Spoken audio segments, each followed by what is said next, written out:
Bismillahirrahmanirrahim. Assalamualaikum warahmatullahi wabarakatuh.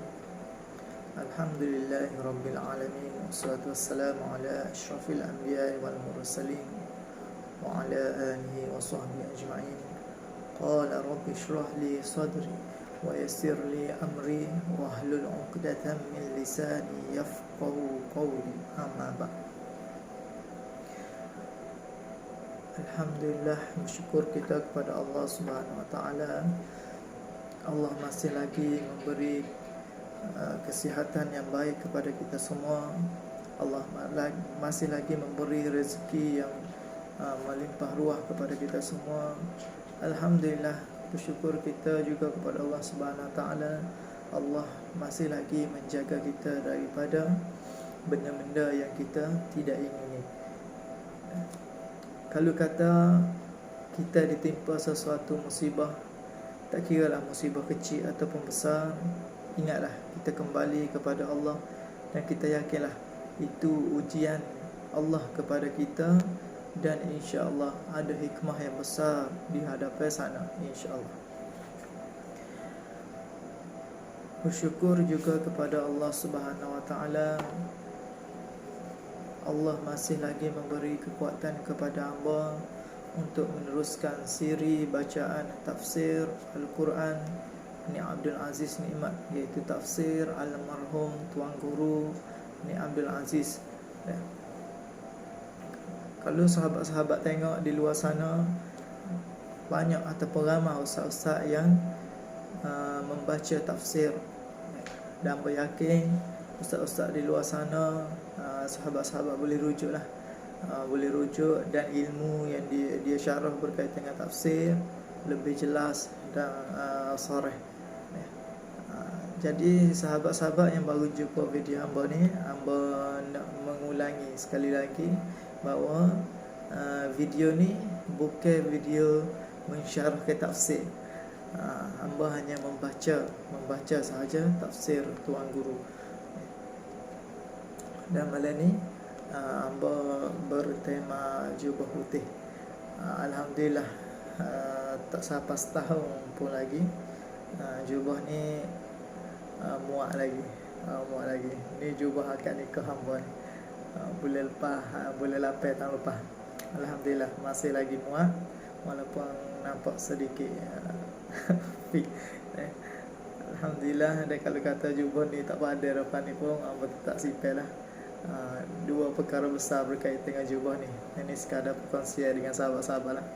Yang pertama, jubah ni hamba dah beli di Madinah. Kali pertama boleh pergi umrah, dan moga-moga diberi rezeki oleh Allah lagi untuk ke sana, dan sahabat-sahabat di luar sana pun Allah memurahkan rezeki untuk ke sana. Dan yang kedua ni jubah yang hamba akan nikah lah, akan nikah kali pertama. Okey. Untuk malam ni kita akan sambung ayat yang keempat yang telah berhenti separuh 2 hari, sehari yang lepas. Dan hari ni 5 hari bulan 2 2021. Hamba akan sebut tarikh supaya lepas ni kalau hamba tengok balik video ni, hamba tahu bila video ni direkod. Seperti biasa, kita akan mulakan dengan membaca doa daripada almarhum Tuan Guru sebelum memulakan siri tafsirnya. A'udzubillahi minasyaitonirrajim. Bismillahirrahmanirrahim. Alhamdulillahirabbil alamin. Wassalatu wassalamu ala asyrafil mursalin sayyidina wa maulana Muhammad wa ala alihi wa sahbihi ajma'in. Wa ba'd, fa inna asyrafal hadis kitabullah wa khairal hadi hadi Muhammadin sallallahu alaihi wasallam wa syarrul umuri muhdatsatuha wa kullu muhdatsin bid'ah. Allahumma 'allimna ma jahilna wa zakkir ma nasina wa zakkirna ma nasina warzuqna tilawata kitabika ana al-laili wa atrafan nahar waj'alhu lana hujjatan ya rabbal alamin. Rabbi shrah li sadri wa yassir li amri wahlul 'uqdatam min lisani yafqahu qawli. Rabbi yassir wa la tu'assir ya alim. 'Allimna min 'ilmika ما ترضى به عنا ولا تؤاخذنا بما تعلمه منا يا حليم خلقنا بخلق حلم وحققنا بحقائق العلم سبحانك لا علم لنا إلا ما علمتنا إنك أنت العليم الحكيم. Amin amin ya rabbal alamin. Kita terus kepada ayat yang keempat. Video yang kelima hamba berhenti setakat muka surat 43. Sahabat boleh tengoklah tafsir ni, tafsir Al-Quran ni Abdul Aziz, surah Al-Fatihah. Kalau gambar terbalik tu boleh check lah, boleh check sebab ini gambar terbalik sebab rekod. Muka surat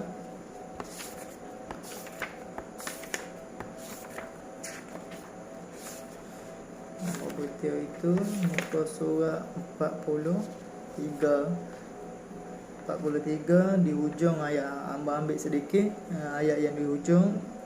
Almarhum membincangkan tajuk berkaitan dengan agama, istilah agama, ad-din, dan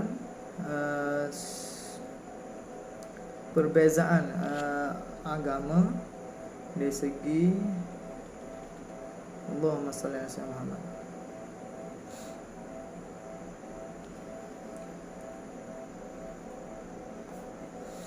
Sebutan religion dalam bahasa Inggeris akan teringat teguh pada agama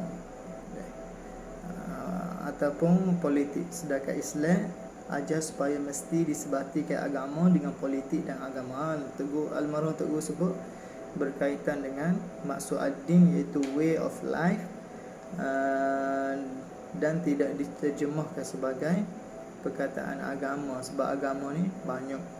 Dan malah kalau kita sebut berkaitan dengan agama, almarhum sebut boleh jadi akan mengingatkan kita kepada penjajahan orang putih dulu yang mengasingkan agama dan politik. Dan di perenggan yang terakhir, muka surat 43, almarhum sebut maka kita lebih banyak menggunakan perkataan ad-din daripada perkataan agama. Perbezaan ad-din dengan agama dibimbangi takut teringat semula kepada penjajahan daripada zaman dulu, Portugis, mari British, Belanda ada sikit. Kita boleh tengok siri penjajahan yang berlaku ke atas tanah Melayu. Okey, kita sambung di muka surat 44. Dan perkataan agama dalam perlembagaan Malaysia ni, bahawa agama rasmi Malaysia ialah agama Islam, iaitu agama yang maknanya religion, bukan agama sebagai ad-din. Sebab itulah jadi balah begitu. Tapi balah gini puas hati kerana balah benda yang betul. Almarhum sebut gitu. Maliki yaumiddin, Tuhan yang memiliki hari agama, ataupun Maliki yaumiddin, Tuhan yang memiliki hari pembalasan. Boleh juga gitu. Kita nak terjemah sebagai pemilik agama ataupun memiliki hari pembalasan. Dua-dua sama. Sebab apa? Sebab almarhum sebut dah dalam mukas video yang kelima yang hamba baca dah. Boleh tengok di situ.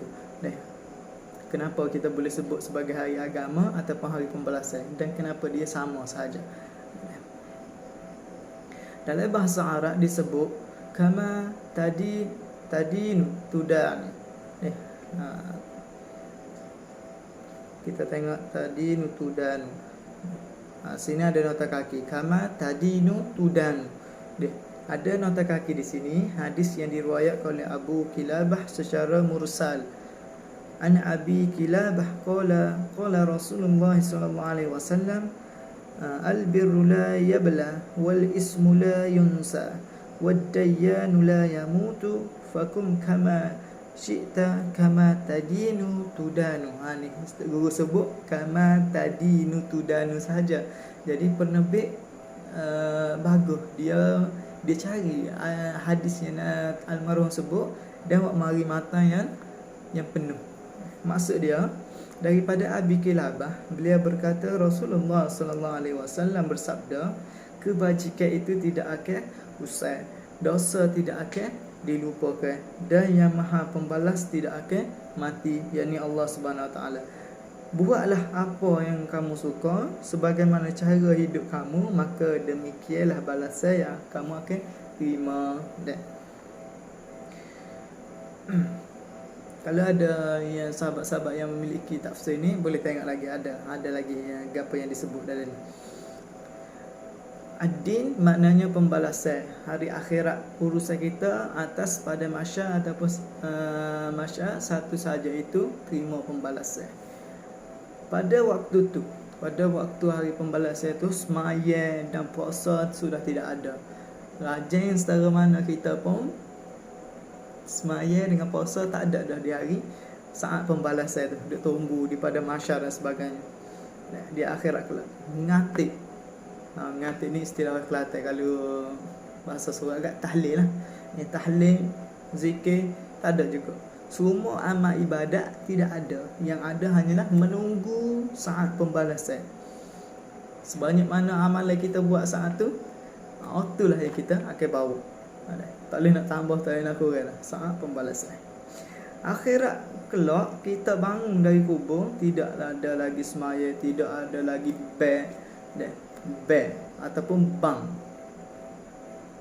Hamba tengok dalam satu grup Facebook yang mengumpulkan bahasa-bahasa Nusantara, Melayu Malaysia, Melayu Indo dan sebagainya, yang kita serumpun. Tadi ada perkataan dia lontarkan satu perkataan. Dia waktu berkataan azan, azan. Kalau kawasan saya, dia kata orang panggil ban Malaysia. Lepas tu ada orang komen daripada Indonesia, kalau tak silap Kepulauan Riau, tak ingat dah. Cuma dia pun kata sama, kami pun panggil bang juga. Bang, B-A-N-G. Cuma Kelantan pun sebut bang juga, cuma sebut tadi tu lain sikit. Bear. Macam kita panggil, kalau Kelantan panggil abang, bear. Azan lah. Bila tengok matahari telah naik ke langit, tanda waktu pukul berapa mau semaya zuhur. Tengok matahari naik. Tak ada dah zuhur. Tidak ada. Nak pergi balasah lagu mana ada? Nak pergi balasah lagu mana? Tok Guru pun sudah tidak ada di akhirat. Akhirat kelak, Tok Guru pun sudah tidak ada. Yang ada hanyalah pembalasan masing-masing, cara hadi masing-masing. Tak ada untuk pergi balasan, nak cari payah, nak ambil ismaya, tak ada dah. Jadi Maliki Yaumiddin ataupun Maliki Yaumiddin, Tuhan yang berkuasa penuh pada hari pembalasan. Tak ada makhluk lain yang berkuasa daripada Allah Subhanahu Wa Taala pada masa itu. Dalam pengajian agama dipanggil akidah. Akidah ialah pegangan dan kepercayaan. Selain daripada Allah ini Rabbil Alamin, ataupun Allah ini Ar-Rahmanir Rahim. Rabbil Alamin pun Allah, Ar-Rahmanir Rahim pun Allah juga.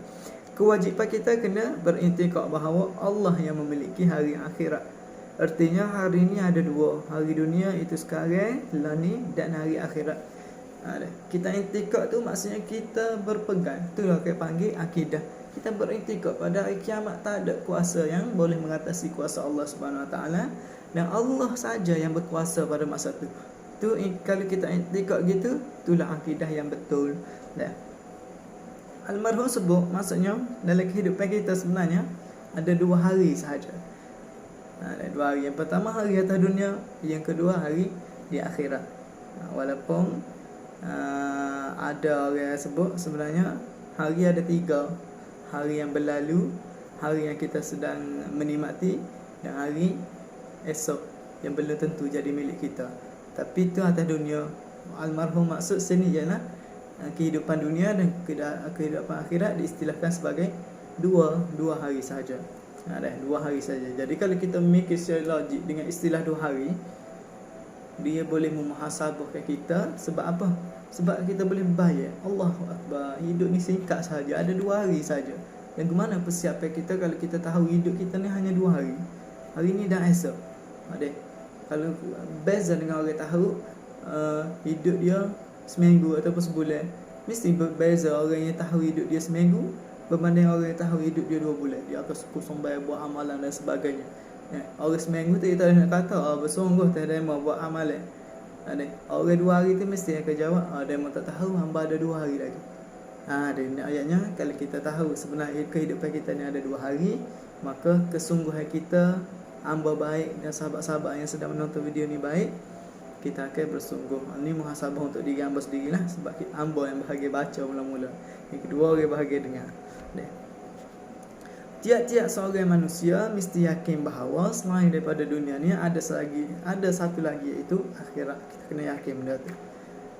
Kita setuju atau tidak setuju, itu bukan kerja kita. Hamba tak boleh pergi, hamba nak pergi sehari sahaja.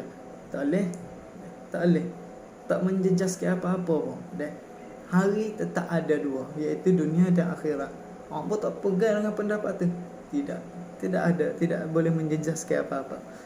Sebagaimana matahari naik ataupun matahari jatuh, itu bukan kerja manusia. Bukan urusan kita. Tak payahlah akhirat tu pada atas dunia. Itu bukan urusan kita. Manusia setuju matahari naik, ia akan naik juga. Tidak setuju matahari naik, ia tetap naik juga. Tak ada seorang pun yang boleh menghalang perjalanan matahari itu, sebab matahari bergerak naik dan turun tu atas arahan Allah Subhanahu Wa Taala, Tuhan. Tidak setuju pun, ia tetap jatuh juga. Terlalu banyak di atas dunia ni benda-benda yang luar kemampuan kita. Hagah setara mana, suruh ada kuasa setara mana. Sebenarnya kalau kita renungkan sebenarnya atas dunia ni, Allahu Akbar, tak ada pun sebenarnya yang kita mampu buat melainkan dengan izin Allah Subhanahu Wa Taala. Dan kalau kita kaji, orang kata 99% daripada urusan dunia ni di luar daripada kemampuan kita. 1% sahaja Tuhan beri kepada kita untuk ikhtiar sikit sebagai cubaan. Kalau 1% pun kita sudah agak sombong, apa kata kalau diberi kepada kita 99 lagi. 1% ni pun kita boleh tengok dah manusia lagu mana. Yang soleh tu alhamdulillah, yang toleh Masya Allah, agak supaya tak mati. Kalau boleh 99 lagi, tak tahu lagu mana dia buat kerja. Makin lagi teruk hidup manusia ni di muka bumi. Jadi kesimpulan kita boleh ambil sini, hidup kita manusia di dunia ni, selain daripada kita mesti beriktikad bahawa ini ada dan dia berkuasa. Bahawa Allah ni ada dan dia berkuasa. Allah juga akan mencetuskan hari akhirat. Hari akhirat ni urusan berkenaan pembalasan. Sebanyak mana orang buat baik di atas dunia lah ni, walau tidak ada siapa pun mengenai budi, maka kita jangan frah. Kita buat baik pada orang, mengajar orang, sedekah pada orang, tolong orang, dan kita buat segala-galanya, tiba-tiba tidak ada orang balas, tidak ada orang senyum pun kepada kita ataupun ucap terima kasih, kita tak payah frah ataupun pusing. Sebab apa? Kerana yakin 100% adanya hari pembalasan. Kalau tidak kena budi aku pun tidak apa, akhirat kelak aku terima balasan. Sebab apa? Kita yakin bahawa Allah tu memerhati gerak kerja kita. Allah cabutkan. Musim-musim lah ni, musim-musim orang dalam kesempitan, musim-musim orang ramai berhenti kerja, terpaksa berhenti kerja. Musim COVID-19 ni sangat-sangat memerlukan kepada bantuan. Jadi kalau orang ada yang memberi sumbangan, turun padan dan sebagainya, tiba-tiba ada orang keji dan sebagainya, ambillah ayat ni, iaitu kita jangan frah kerana Allah tu maha memerhati dan Allah tu maha tahu segala-gala perbuatan kita. Apa yang kita buat tidak tercicir pun dari catatan Allah Subhanahu Wa Taala. Ada rekod semua, jangan risau. Jadi kalau kita pegang dengan ayat tu, hilanglah frah kita. Allahnya tak ayat terima kasihnya, Allahnya tak kena budi. Tak ada tu ayat tu. Dan kalau tubik ayat tu, takut-takut usaha yang kita telah buat, kebaikan yang kita telah buat bergunung-gunung tu hilang keikhlasan, maka sia-sialah. Hilang keikhlasan, sia-sia kepada diri kita, amalan kita. Benda yang kita beri tu boleh manfaat dah ke orangnya. takut hilang keikhlasan kita buat tu kerana orang, bukan kerana Allah. Apa-apa amalan yang tidak dibuat kerana Allah Subhanahu Wa Taala, kita kena pergi bahawa dia akan tertolak. Tertolak. Pertama, niat kerana Allah. Yang kedua, sabit dengan agama. Jangan yang tak sabit dengan agama tapi niat kerana Allah juga. Tak boleh pergi kita.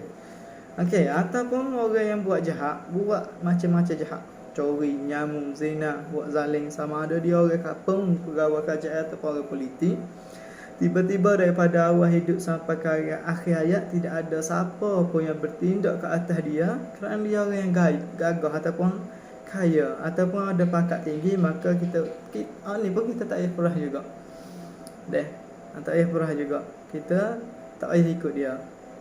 Walaupun dia tak kena balasan sekalipun, tak kena balasan gapo-gapo atas dunia ni, kita yakin bahawa dia ataupun aku, maksudnya kita semualah, walaupun tidak kena balasan atau tidak ada orang igat sama dan penjarakan kita kerana dia seorang yang besar, tapi akan sampai satu masa kelak, satu masa nanti aku yakin 100% bahawa dia akan kena balasan neraka di akhirat. Kalau dia tidak taubatlah, dia akan kena bakar hidup-hidup dan kena seksa itu dan ini, apa yang telah dia buat. Buat jahat dan sebagainya, ada undang-undang duduk di tangan dia, boleh bebas dan sebagainya. Kita kata Allah terlepas sama dia, nasib baik sama dia. Jangan kata kita. Jangan kata kita. Terlepas tak apa atas dunia, tapi di akhirat tak ada siapa-siapa yang boleh cari khabar di akhirat. Semangat inilah yang menyebabkan manusia di muka dunia ni boleh mempertahankan kebaikan dan boleh melawan kejahatan. Semangat lagu mana? Semangat yang tidak farah tak adalah. Walaupun orang mempertahankan kebaikan ni tidak ada orang kena budi, tetapi tak apa, sebab kita yakin bahawa yaumiddin, depan kita yaumiddin. Ataupun orang jahat pun gitu juga. Kita tak usah perah lah, ataupun tak usah kata nasib baik sama dia. Kita senang Allah nak bagi peluang kepada dia bertaubat, dan moga-moga dia sedar diri. Kalau dia tidak sedar diri, terus dengan kejahatan dia, terus dengan kezaliman dia, kita kena yakin ada yaumiddin depan dia. Depan dia pun ada yaumiddin, depan kita ada yaumiddin. Yaumiddin yang sama, yang membezakan ialah balasan di sana sahaja. Orang yang buat baik balasan baik, orang yang buat jahat akan mendapat balasan yang jahat di yaumiddin yang sama. Jadi kira-kiranya kebanyakan kita di kampung, kita ajar anak-anak kita bahawa rukun iman ada ni. Pertama sekian, yang kedua sekian, dan kelima ialah hari akhirat. Nak sebutnya dalam rukun iman tu ada hari akhirat. Kita tidak syarah panjang lebar yang 1 2 tu. Sedangkan falsafah kewujudan akhirat ni, kalau kita ajar dengan baik, ia boleh mengekang atau mengkontrol diri kita sendiri daripada buat benda jahat. Sebab apa? Kerana kalau kita buat jahat, walaupun tidak ada siapa peduli dan tidak ada siapa ingat, tapi depan nanti kita akan terpaksa berdepan dengan satu hari, iaitu ad-din, hari pembalasan. Ini kita boleh sama-sama ajar anak-anak kita, adik-adik kita, didik adik-adik kita, waris-waris kita, supaya ingat benda-benda ni. Dan pembalasan Tuhan di akhirat nanti adalah pembalasan yang di luar dari kepada kemampuan manusia. Yauma la yanfa'u malun wala banun illa man atallaha biqalbin salim. Hari yang padanya harta benda dan anak-anak pinak tidak dapat memberi pertolongan sesuatu apa pun kecuali harta benda dan anak pinak.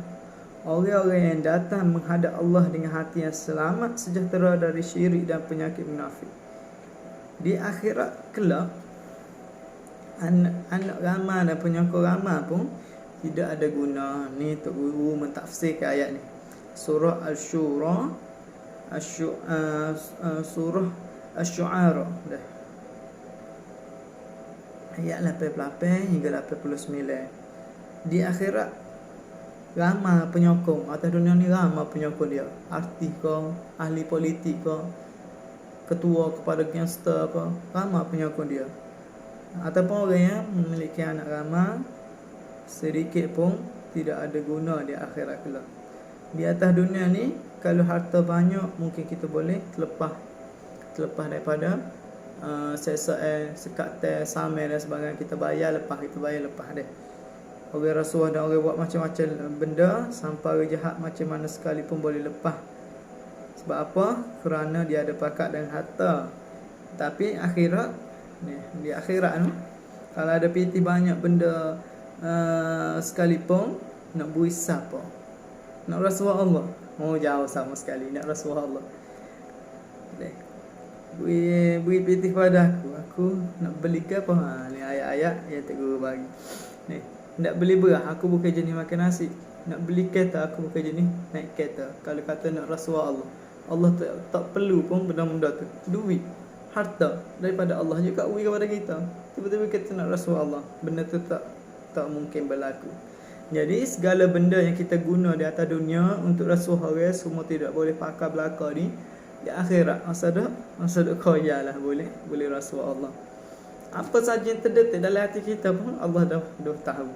Sebab Allah Ta'ala adalah zat yang tidak berkehendak kepada makan dan minum supaya manusia. Supaya manusia reti awal-awal lagi. Kalau Tuhan tidak berkehendak kepada makan dan minum, maka aku hendak rasuah dia tentulah tidak boleh. Kalau kita tahu dah Allah ni Tuhan, ni tak sopong kita, tak berajak kepada apa yang kita berajak, maka kenapa kita duk memikir telitah dalam kepala kita nak rasuah Allah, nak suruh lepas di akhirat? Tak ada dah. Kita di atas dunia ni hendak makan, minum, rumah tangga, pergi makan angin dan berkehendak sangat dengan duit. Kalau kamu hendak suruh aku buat gini, beri aku 1 juta, itu padalah kepada manusia. Allah Ta'ala ni mengatasi segala-gala keperluan, menyebabkan awal-awal lagi manusia putus angin untuk merasuah Allah dan merasuah malaikat dia. Itu tafsir ayat yang keempat.